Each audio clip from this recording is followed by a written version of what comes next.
Hey, how's it going?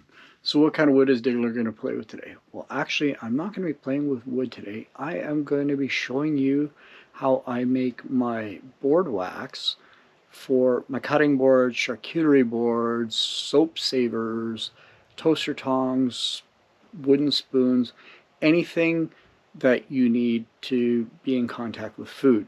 Now, it's a fairly easy thing to make, but you're going to need a few things to make it.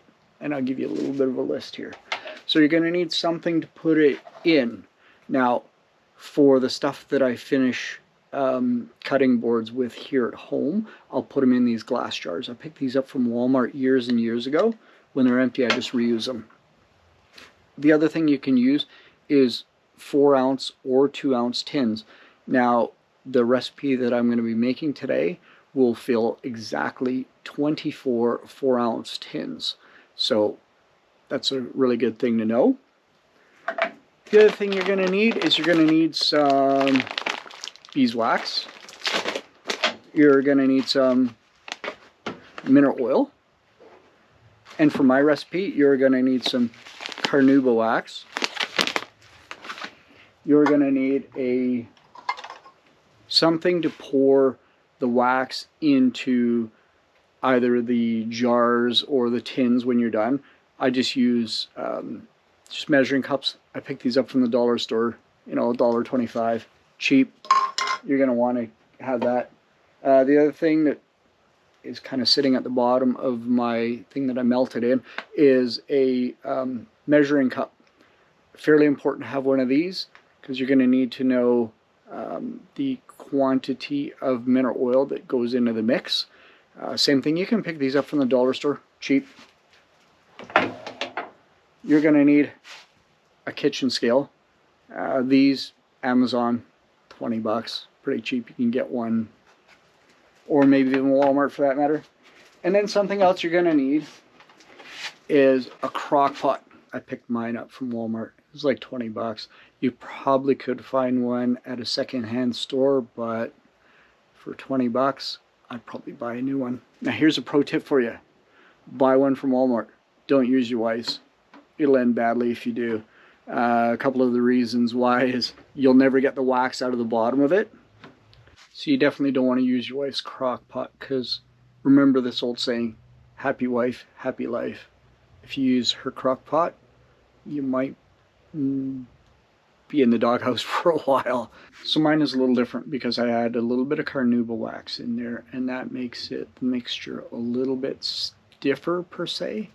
In the summer when it gets really warm out, if you left your tin of mineral oil beeswax outside, depending on where you live, it is going to turn back to a liquid state till it gets cold.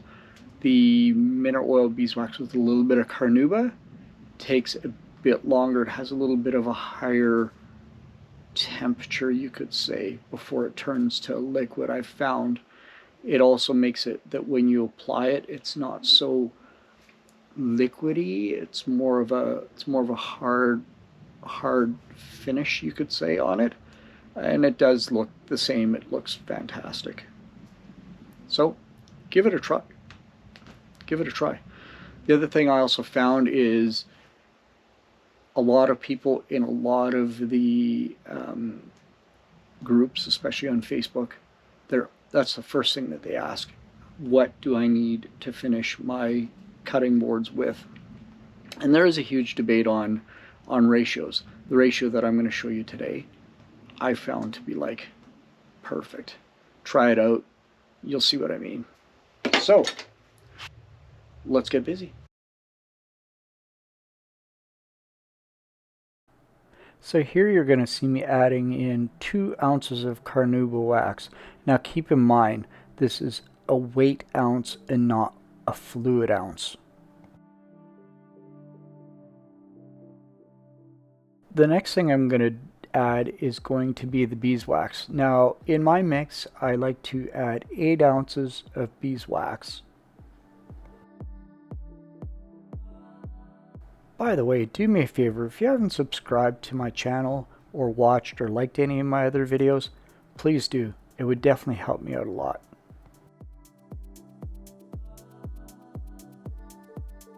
1 Now for the third ingredient.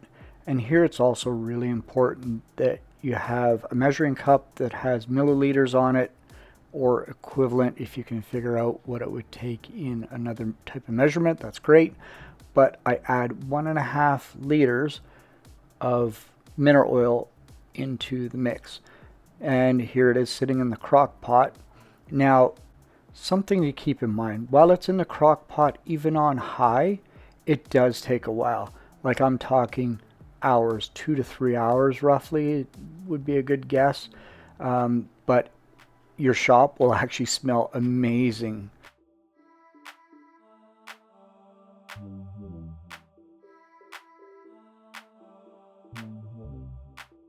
Here I'm going to fill up the tins using a measuring cup.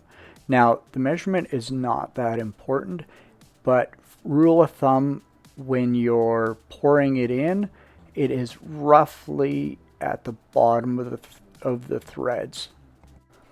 Then finally just let it sit and it'll harden up. This part doesn't take very long, probably about half an hour or so. Also, pro tip, don't do this on a table saw. Do this on something wood, because the heat from the tins will actually rust your table saw. Trust me, I've done it. And there you have it. It was actually quite easy to do, wasn't it? Thanks for watching. Diggler out.